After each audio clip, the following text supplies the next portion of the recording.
जय हिंद प्यारे साथियों, स्वागत है आप सभी का इस नए वीडियो में। तो हमेशा हम आपको इसी तरह का वीडियो प्रोवाइड करेंगे आपके एग्ज़ाम से रिलेटेड। तो क्लास 12th बायोलॉजी चैप्टर 11 यानी पाठ 11 जैव प्रौद्योगिकी के सिद्धांत एवं प्रक्रम principle and process of biotechnology. तो इस चैप्टर से रिलेटेड जो भी महत्वपूर्ण प्रश्न होंगे, बहुविकल्पी प्रश्न होंगे, आपको इस वीडियो में मिलेगा।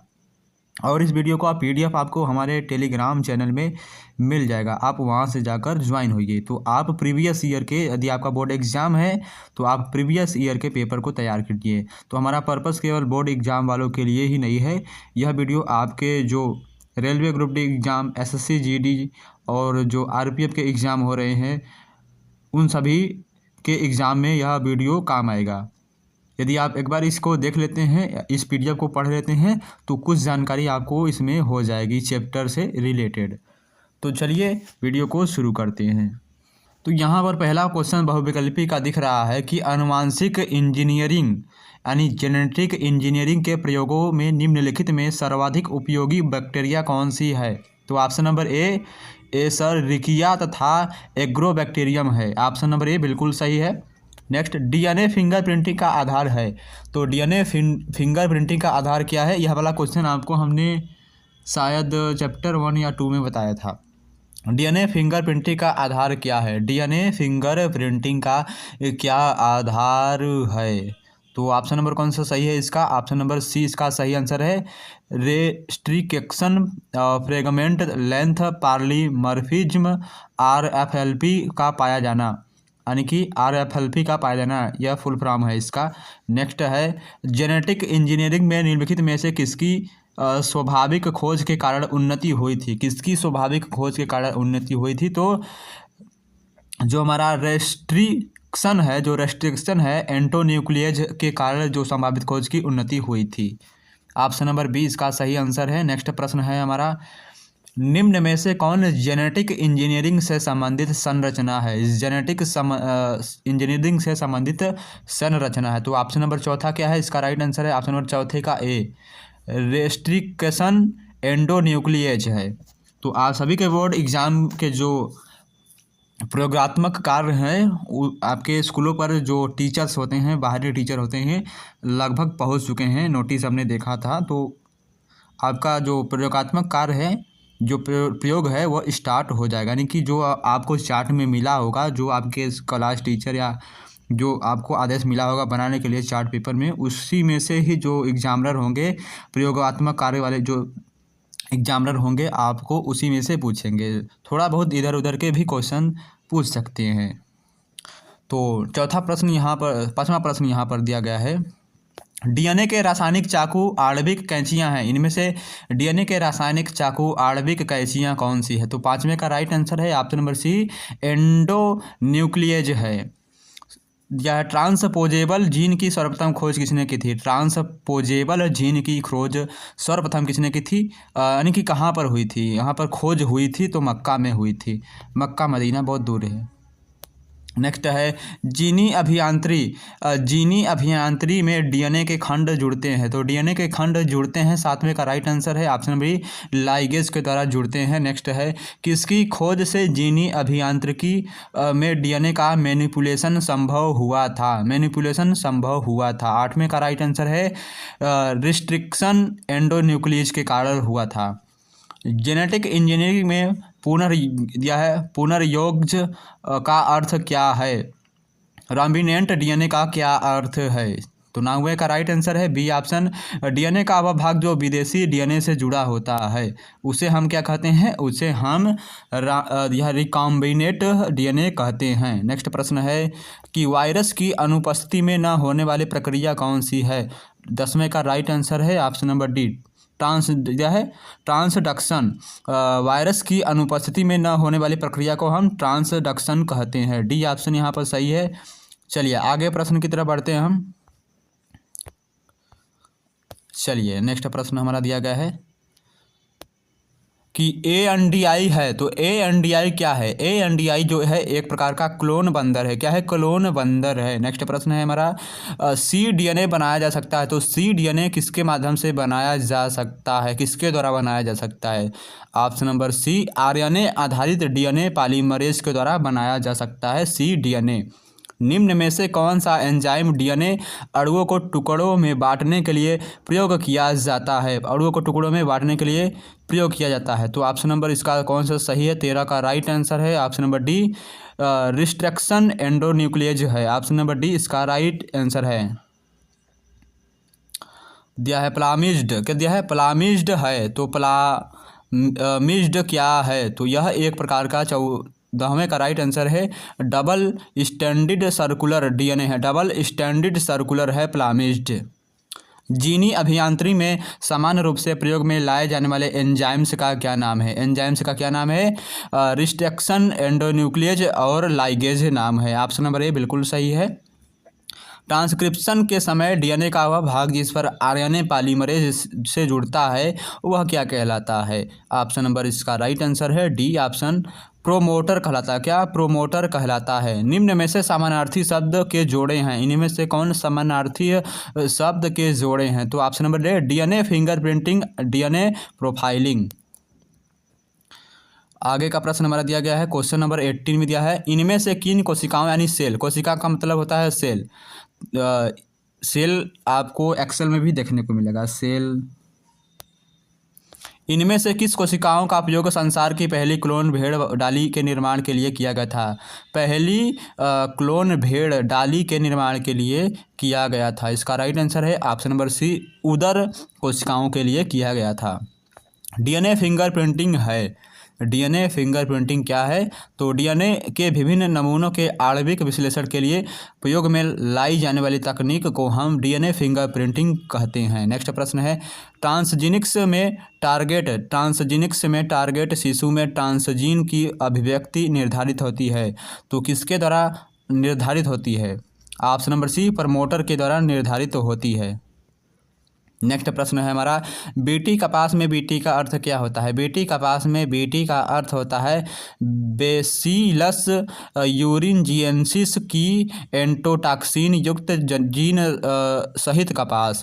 सी ऑप्शन यहाँ पर सही है। नेक्स्ट है, मानव जीनोम में अंकलित नाइट्रोजनी क्षारकों की कुल संख्या कितनी होती है? मानव जीनोम में अंकलित नाइट्रोजनी क्षारकों की संख्या कुल कितनी होती है? तो इसका राइट आंसर है बी ऑप्शन, लगभग 3.5 मिलियंस होती है।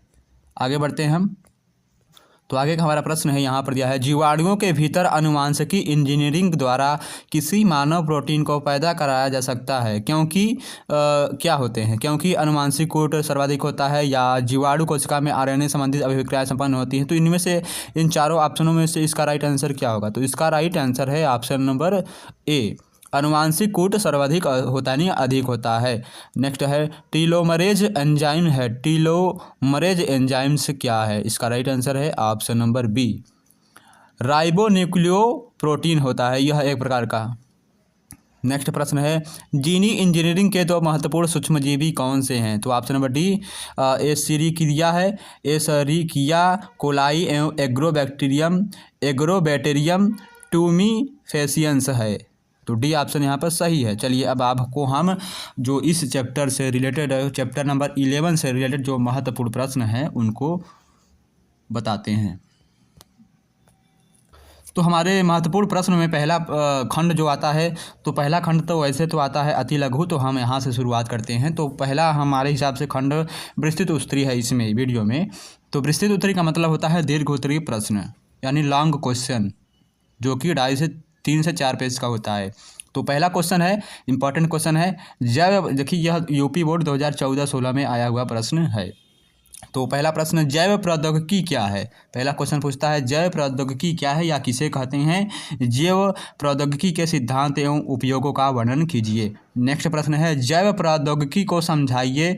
जैव प्रौद्योगिकी का भारत में विकास कब हुआ था? इसके प्रमुख शोध केंद्रों के नाम लिखिए। नेक्स्ट प्रश्न है बायोपायरेसी तथा बायोपेटेंट को समझाइए। बायोपायरेसी तथा बायोपेटेंट को समझाइए।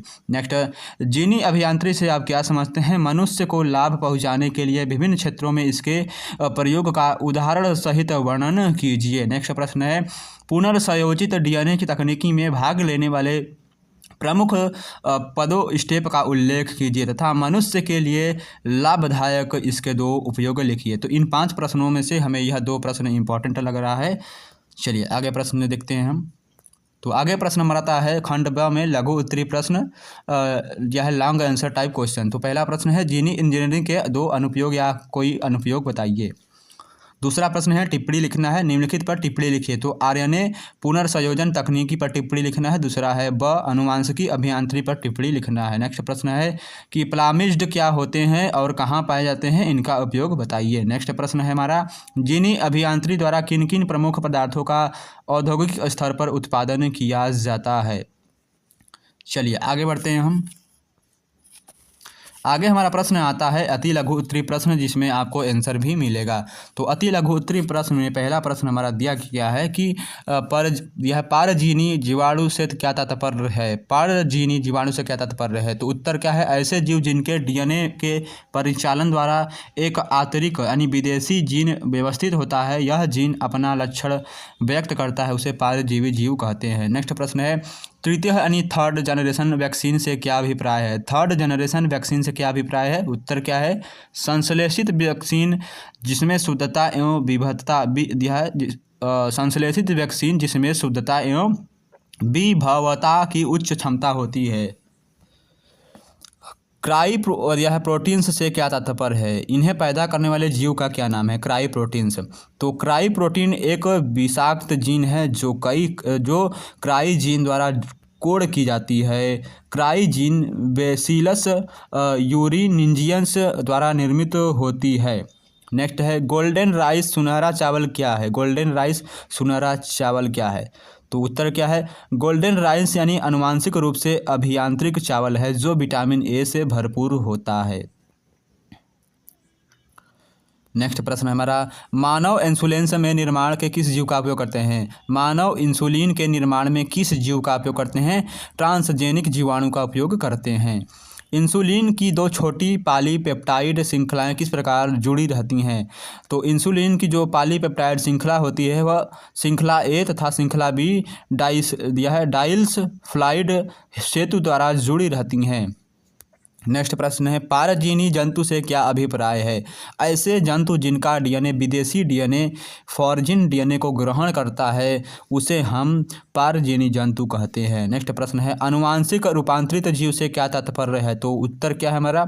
कुछ ऐसे पौधे जीवाणु कवक और जंतु जिनके जीन हस्त कौशल द्वारा सफलतापूर्वक परिवर्तित किए जा सकते हैं उन्हें हम आनुवांशिक रूपांतरित जीव कहते हैं या कहलाते हैं। आगे प्रश्न दिया गया है कि 2 आनुवांशिक रूपांतरित हार्मोन्स के नाम बताइए। तो पहला हमारा हार्मोन्स है इंसुलिन एवं दूसरा है मानव वृद्धि हार्मोन्स। आनुवांशिक रूपांतरित पौधे के कोई 2 लाभ बताइए। पहला लाभ क्या है? अजैव प्रतिपर्य यानी सूखा ठंडा ताप व लवण के प्रति अधिक सहिष्णु फसलों का निर्माण। दूसरा क्या है? रासायनिक पीड़क नाशकों पर कम निर्भरता होना।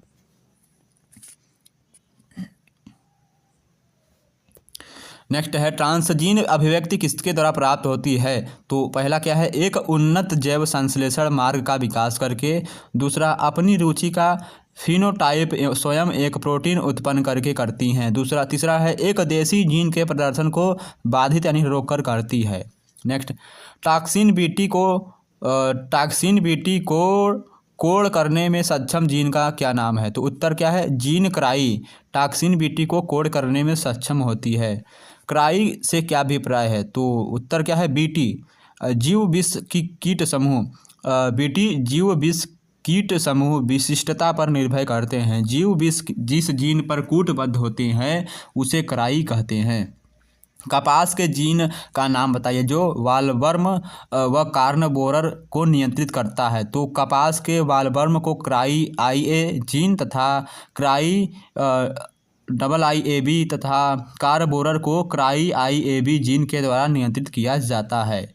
नेक्स्ट प्रश्न है बीटी टॉक्सिन विष क्या है? तो अंतराकोशिकीय क्रिस्टलीय प्रोटीन होता है। तो नेक्स्ट क्वेश्चन हमारा दिया गया है किसके निर्माण के लिए बेसिलस यूरिनजिएसिस बीटी में स्ट्रेंच का उपयोग करते हैं? तो जैव कीटनाशक पौधे के निर्माण में। इच्छित लक्षणों के जंतुओं व पौधों को कैसे प्राप्त कर सकते हैं? उत्तर क्या है? अनुवांशिकी अभियांत्रिकी का उपयोग करके। तो ये आपका चैप्टर समाप्त हुआ, चैप्टर नंबर 11 जैव प्रौद्योगिकी के सिद्धांत एवं प्रक्रम वाला चैप्टर समाप्त हुआ। Class 12 biology. इंपॉर्टेंट क्वेश्चन, महत्वपूर्ण क्वेश्चन, वह विकल्पी प्रश्न सब इसमें बताया गया है आपके सभी एग्जाम के लिए। कौन कौन से एग्जाम के लिए? बोर्ड एग्जाम के लिए तो है ही, आपके मेडिकल एग्जाम के लिए जो बहुविकल्पी प्रश्न है इंपॉर्टेंट है, साथ ही railway group D, SSC GD, RPF जो रेलवे का की तरफ से जो RPF वाला पेपर होता है, RPF की वैकेंसी, उसमें भी यह वीडियो काम आएगा। तो चलिए नेक्स्ट, धन्यवाद, नेक्स्ट वीडियो मिलते हैं।